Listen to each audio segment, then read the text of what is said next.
हरे कृष्णा। आज मैं आपके समक्ष लेकर आई हूँ गीता के अध्याय 3 कर्म योग पर मेरी नई कविता, जिसका यह पहला भाग है और इसका नाम है कर्म बंधन से मुक्ति। कर्मयोग क्या होता है?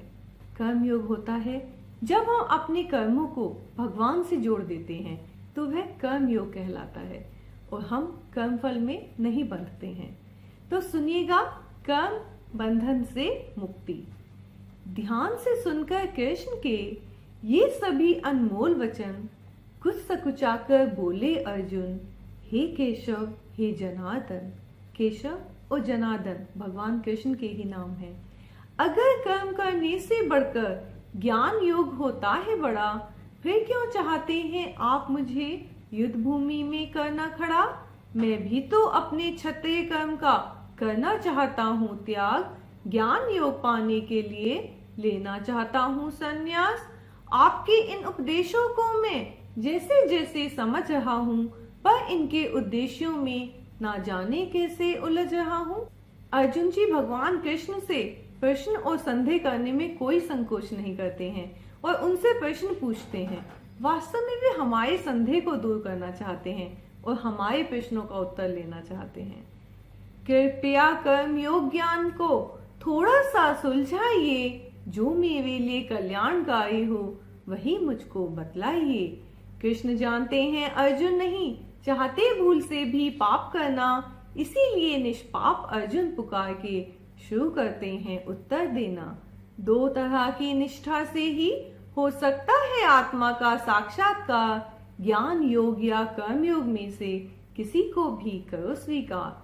भगवान यहाँ बताते हैं कि आत्म साक्षात्कार हमें ज्ञान योग कर्म योग के द्वारा कर सकते हैं। हम सोचें कि हम कर्म के बिना रह लें, ये संभव नहीं हो सकता। कम से कम हम अपने शरीर का निर्वाह जो करते हैं उसके लिए तो कुछ कर्म करना ही पड़ेगा। कर्म को त्याग कर कर्म फल से छुटकारा नहीं मिल सकता, सन्यासी बनकर ही सिद्धि मिले ऐसा नहीं हो सकता। अपने अपने स्वभाव के अनुसार हर कोई कर्म करता है, कर्म बिना इस जग में कोई एक क्षण नहीं रह सकता है।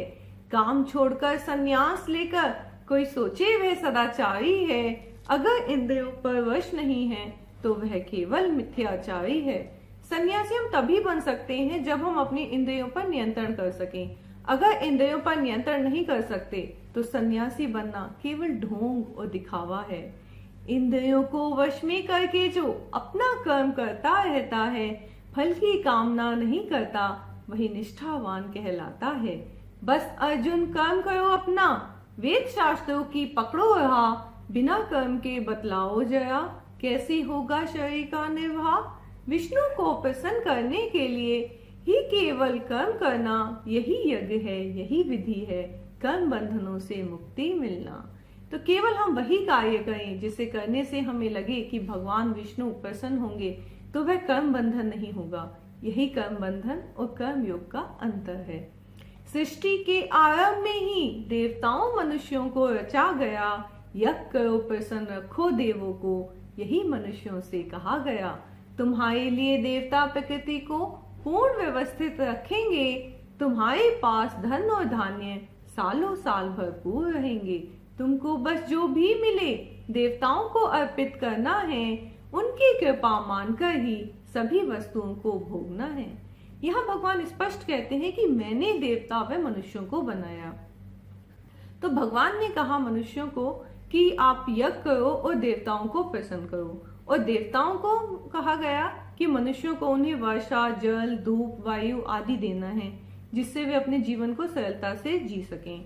वेदों में यज्ञ का महत्व दिया गया है और यज्ञ का यही अर्थ है कि हमें जो भी मिल रहा है हम उसे देवताओं को या ईश्वर को अर्पित करें, और जो हम देवताओं को अर्पित करते हैं वो ईश्वर के पास ही जाता है, भगवान के पास जाता है। तो हम चाहे देवताओं को अर्पित करें चाहे ईश्वर को अर्पित करें, एक ही बात है। अर्पित किए बिना देवताओं को जो ये सब भोगेगा, कर्म बंधन में बंध जाएगा, वो और चोर कहलाएगा। सभी पापों से मुक्त होना है तो केवल तू इतना कर, जो भी मिले जो भी करे बस भगवान को अर्पित कर। कलयुग में अगर हम मानसिक तौर से भी भगवान को अर्पित करते हैं, भगवान का स्मरण करते हैं, तो भी यह यज्ञ हो जाता है। तो कलयुग का यही लाभ है और हमें इस कलयुग का फायदा उठाना चाहिए। सभी प्राणी अन्न खाते हैं, अन्न का पोषण है वर्षा जल, धूप सर्दी गर्मी वर्षा ये सब यज्ञों का ही है फल। यज्ञ फलों को पाने के लिए मानने होंगे वेदों के निर्देश, भगवान के कहे वेद मानोगे तो होगा नहीं कोई कलेश। जो भी प्राकृतिक आपदा आती है वह इसीलिए आती है कि आदमी अपनी इच्छा पूर्ति के लिए प्रकृति के साथ खिलवाड़ करता रहता है और वह प्रकृति का उपयोग केवल अपने स्वार्थ के लिए करता है। जो मनुष्य इन्हें नहीं मानता, नहीं करता इनका पालन, वह निश्चय ही जीता है केवल पापमय अधर्मी जीवन।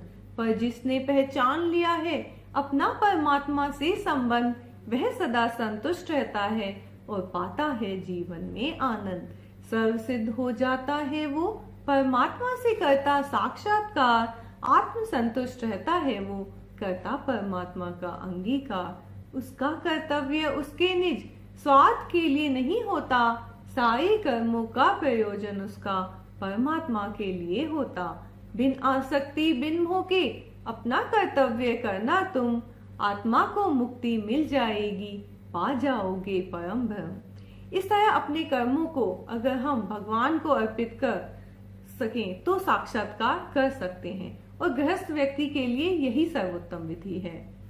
तो इस कविता में हमें यही शिक्षा मिलती है कि हम जो भी करें, जो भी खाएं, जो भी करें, बस भगवान को अर्पित करके करें। और अगर हम डायरेक्ट अर्पित नहीं कर सकते हैं तो मानसिक रूप से अगर हम अर्पित करेंगे तो भी भगवान स्वीकार करेंगे। तो इस प्रकार गीता के अध्याय 3 का पहला भाग यहाँ खत्म होता है और दूसरा भाग लेकर मैं आपके समक्ष जल्द आऊंगी। और आपको अच्छा लगे तो लाइक और कमेंट जरूर करिएगा और जो भी आपको इसमें गलत लगे टिप्पणी जरूर कीजिएगा। और तब तक के लिए हरे कृष्णा।